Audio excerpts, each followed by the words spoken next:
Welcome Trinidad and Tobago to our News 4 report, a product of the Government Information Services Limited and the Ministry of Communications. I'm Nicola Barreto. Let's take a look at the headlines.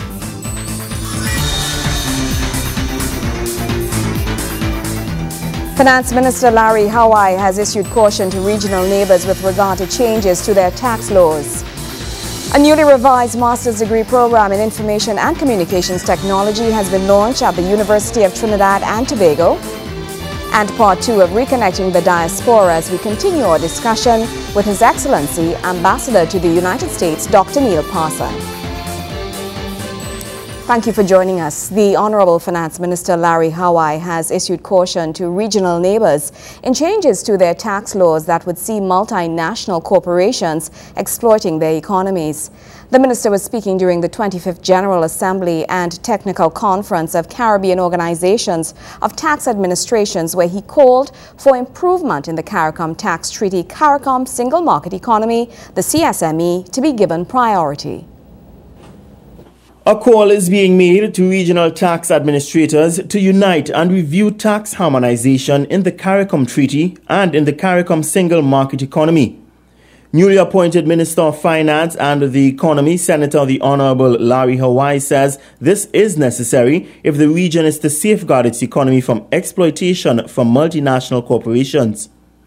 His statement came as he addressed the 25th General Assembly and Technical Conference of the Caribbean Organization of Tax Administration.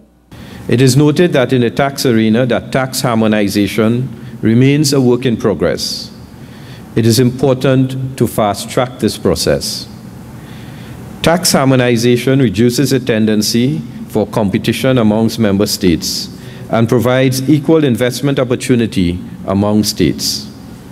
Where the domestic tax burden of one country is relatively higher than another, there will be a shifting of tax liabilities by companies and individuals seeking to arbitrage the differences that exist. He added that while countries might be drawn towards making their tax systems more lucrative to investors, the minister cautioned regional neighbors that changes made are not anti-competitive and harmful to regional markets. Competition for investments have encouraged countries to make their tax systems more attractive. However, care must be taken to ensure that changes are not anti-competitive and harmful to the region by giving rise to possible economic sanctions. The existing system and changes proposed have to be carefully evaluated. Greater and more regular interaction amongst CARICOM members on taxation issues impacting on the region will aid in capacity building and will standardize the treatment of tax issues by large multinationals operating in the region. Minister Hawai noted that improvement in taxation laws in the region can only be achieved when there is an exchange of information and communication among CARICOM members. He says this will lead to positive changes in the treaty. I recommend that tax harmonization within CARICOM be given priority for completion.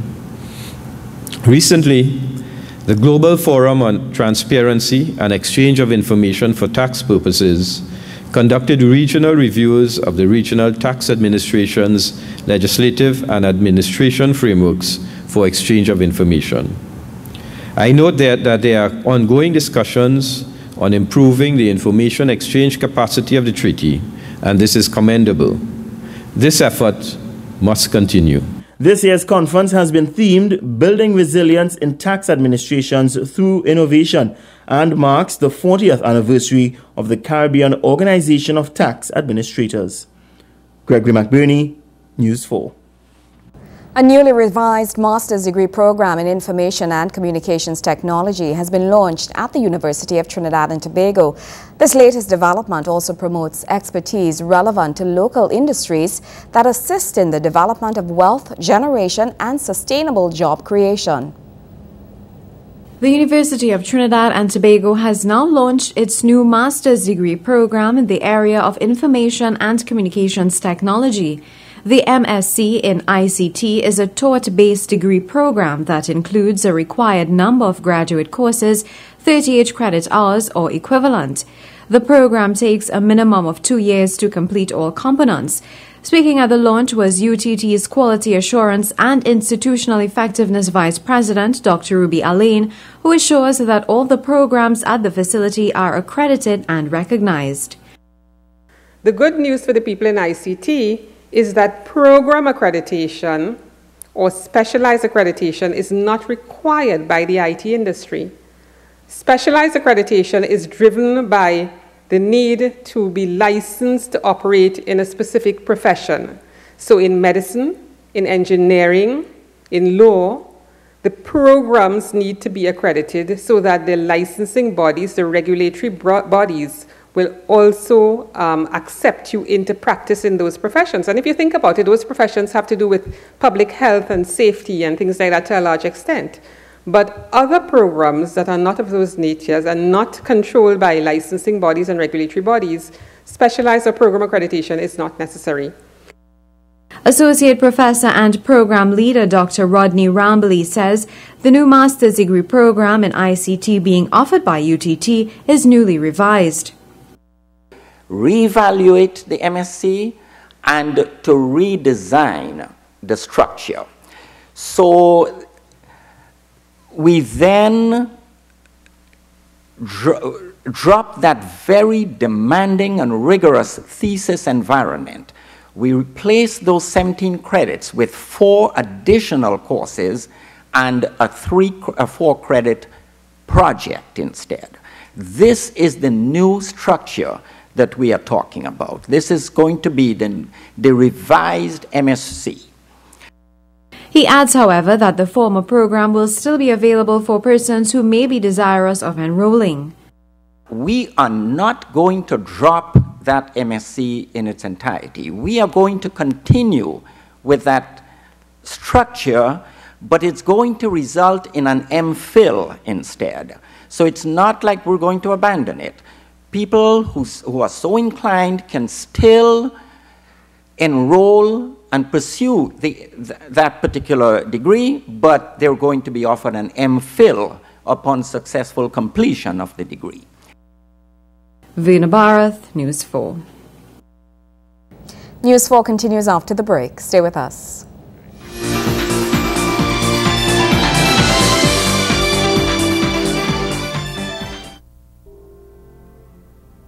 Before 2007, what we had existing in the Trinidad and Tobago Police was a manual system where the information were placed in books and ledgers. With the introduction of CAPA, all information now is being placed on computers. You will see how we have been redeployed so more of us can take to the streets on 2 legs and 4 legs, on 2 wheels and 4 wheels, on land and in the air, with the aim of not only fighting crime, but working to prevent crime before it happens.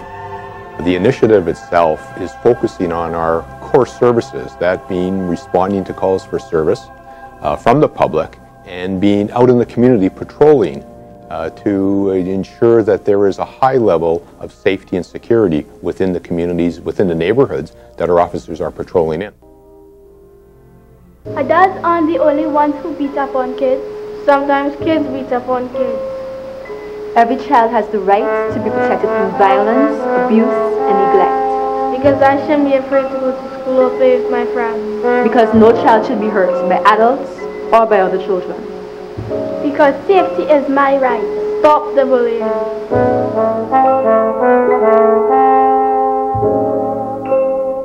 Unite for children!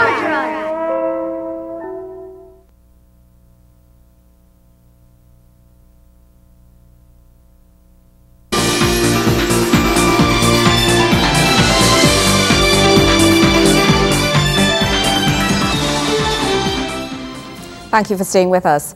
Port of Spain Mayor Louis Lee Sing and the Honorable Local Government Minister Dr. Surajrathan Rambachan are applauding the new traffic scheme in the capital city. While Mayor Lee Sing admits that there may have been some hiccups, he says the overall reports have been positive. The traffic plan, which included making major roadways such as Ariapita Avenue, Tragreet Road and Western Main Road one-way for traffic, went into effect on Monday.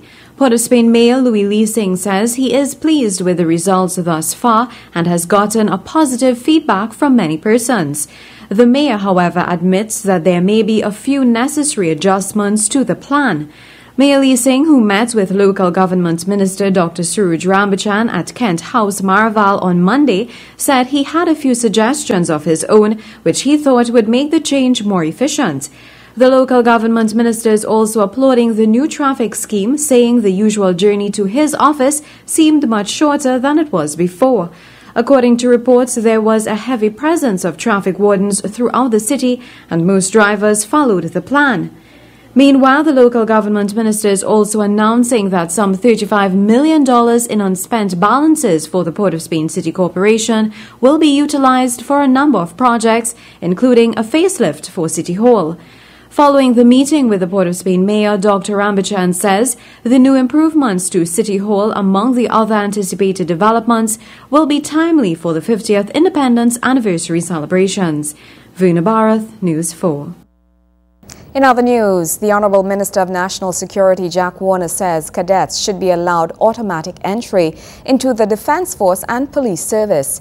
He makes the call as he seeks to correct the shortage of soldiers and police in the nation's armed forces. There are 800 vacancies in Trinidad and Tobago's Army and a further 1,500 in the police service, all of which need to be filled. This is the reason Minister of National Security Jack Warner is toying with the idea of allowing cadets automatic entry into the forces. He mentioned the idea while addressing the opening of the Trinidad and Tobago Cadet Force annual training camp in Freeport. We have to have a culture of change where you as young cadets find yourself almost automatically in the Defence Force or the Police Service based on your career in the Cadet Force, how you perform. You as cadets must have an automatic right to enter these institutions because you have invested your time and energy as young men in doing so. Minister Warner is appealing to cadets, although they aren't yet a member of the armed forces, to play their part in the prevention of crime. He says it's all about effecting a culture change. As young cadets, I ask you to join with us at the ministry, join with the government, and particularly join with me to arrest the scourge of crime. If we begin at your age and even younger, if we begin to arrest and to stop the very small crimes, like driving without your seatbelt on, or driving with your cell phone, for example, those small crimes that we take for granted, if we begin to address those for a start, then the culture will begin for us to address the bigger ones. My dear friends, if 35 people die, if 5 people are murdered, if 3 people are murdered, whatever it is, that would be too many for this country. And all of you have a part to play as cadets. Meanwhile, Minister Warner insists he would not take a pessimistic approach to crime in the country. He says he will be undeterred in finding a solution to the problem, as failure is not an option. Mr. Warner sent a warning to criminals, saying he isn't afraid of them, and reiterated his commitment to come out a winner in the fight against crime. Gregory McBurney, News 4. If you have any information that could assist the authorities in the fight against crime, you can call Crime Stoppers at 800-TIPS. That's 800-8477. Play your part in the fight against crime. More news after the break. Stay with us.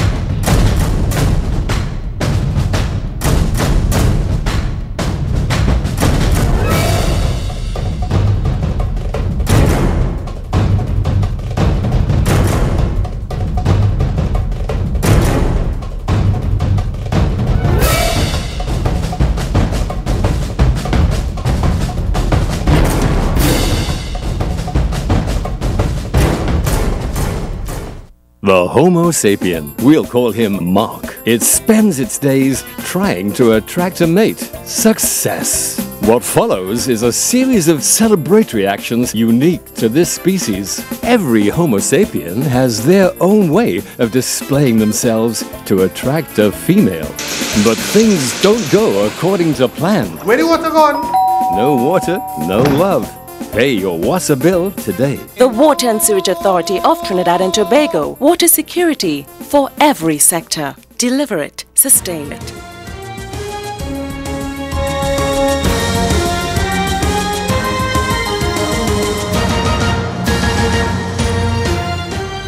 We feature football in the sportscast. Match day 6 in the National Super League was contested on the weekend with all 12 teams in action.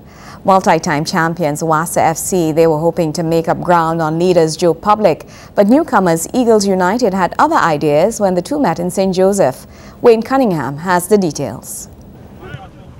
WASA FC started the day in 4th spot on the National Super League standings when they met Eagles United on Sunday at the WASA ground in St. Joseph.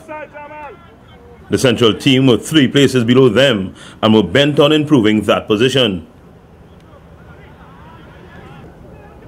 But 11 minutes into the contest, it was the home team opening its account first. Michael Lee Celestin bundling the ball over the line to make it 1-0 WASA. That lead lasted until the 35th minute. Ian James muscling Michael Waldron off the ball and making the pass to Glenwell John, who beats goalkeeper Waldo Diaz first post. That parity lasting all of 5 minutes. Akel Thomas lobbing the keeper with a header for WASA to take a 2-1 lead. That was the score at the halftime break. Eagles came out on a mission in the second half and twice looked like fashioning an equalizer. But nothing came of those chances.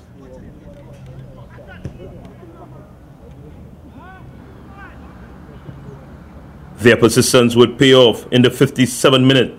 The veteran Bernard McCall showing the youngsters how to do it with a spectacular effort to tie up the scores at 2.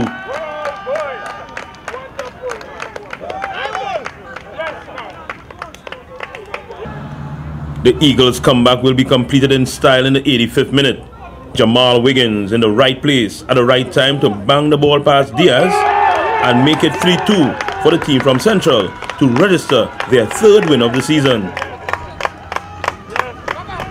That victory moved them 2 places up the table to 5th, while WASA moved to 3rd. After fellow Easterners Real Maracas were trounced 4-1 by Tobago's 1976 FC Phoenix.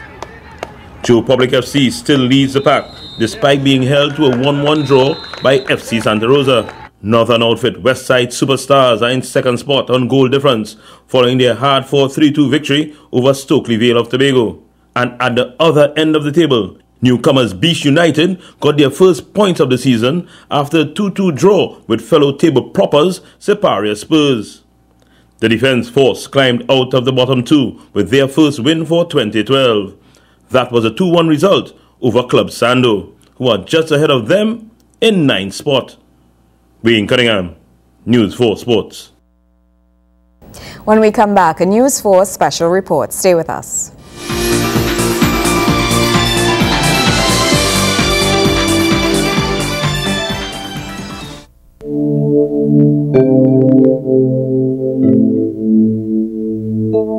Carjacking has become very prevalent in recent times.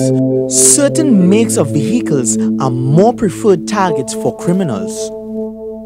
When approaching intersections or junctions, ensure that all doors are locked and windows are wound up if possible. Remember, crime prevention is everyone's business. A message from the Trinidad and Tobago Police Service.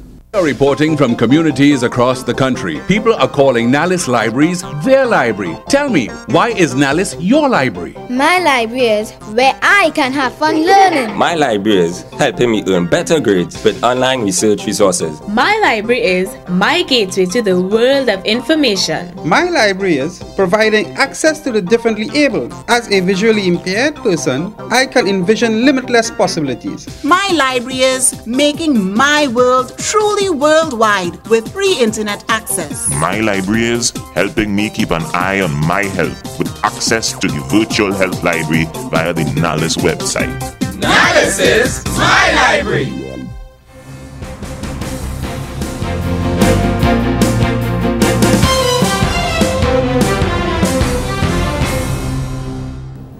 Ambassador to the United States, Mexico and the OAS, His Excellency Dr. Neil Parsons, says Trinidad and Tobago needs to pay attention to our structure of receiving the diaspora. News 4 had the opportunity of a one-on-one with His Excellency on reconnecting the diaspora. Ambassador, it's very interesting that is what is happening or taking place, because we talk about reconnecting the diaspora, the Caribbean diaspora, and we also look at Trinidad and Tobago. I know a lot of us see us, not all, but as a single unit. How do Trinidad and Tobago nationals react to you and your office? And my other question is, how can we now change the mindset in terms of that disconnect that we find at times in Trinidad and Tobago, basically based on the fact that when you step out of TNT, you realize how important your homeland and Caribbean is. How do you actually do that using your office? Sure. Valid question. And the response to that is as follows. You know, when I went there, I saw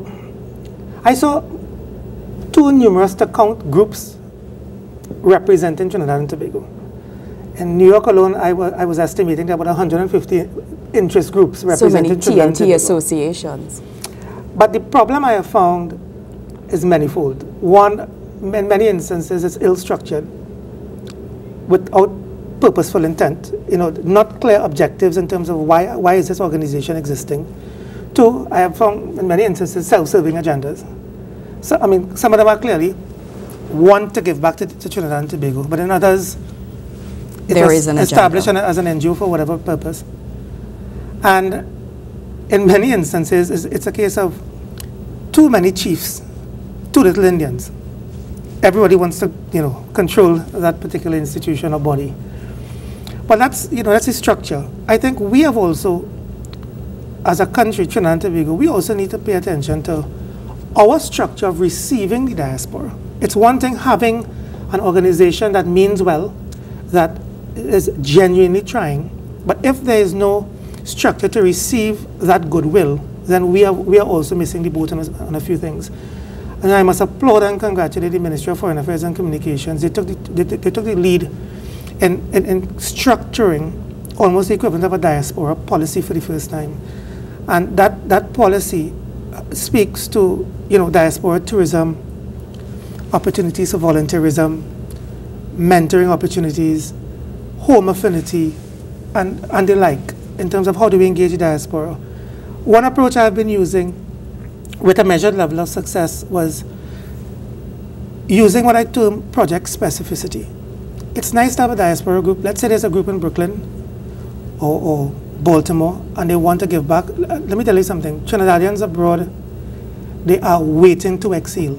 They want to give back genuinely. I've seen that. But they feel as though, in many instances, they're not sure of the what, who, where, why, when, how to do so. So I've been spending a lot of time with them trying to put that sort of structure in place to engage them. And one method of doing that was identifying very specific projects in Trinidad and Tobago and let them take charge of it. Let's say a community center needs painting. Why not you take charge of it? Here's the community leader. Here's the minister's office. This is your point of contact. Simply let the embassy know what is happening, so we're in the loop.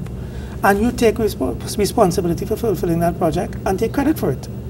And these are some of the things we're trying to streamline. But what I also found very quickly was how do you bring them together? Because they were disparaging groups, geopolitically disseminated throughout these states. One strategy that I used, and it has worked with quite successfully, I used the 50th anniversary celebrations as a platform to bring them together. I sat with them since last year, June, July, and I said, you know what? We are celebrating 50. It's our golden jubilee next, 2012. We will never get a second chance at this. In fact, most of us. And why don't we get together and create a series of events that really celebrate Trinidad and Tobago? The embassy, we don't own it.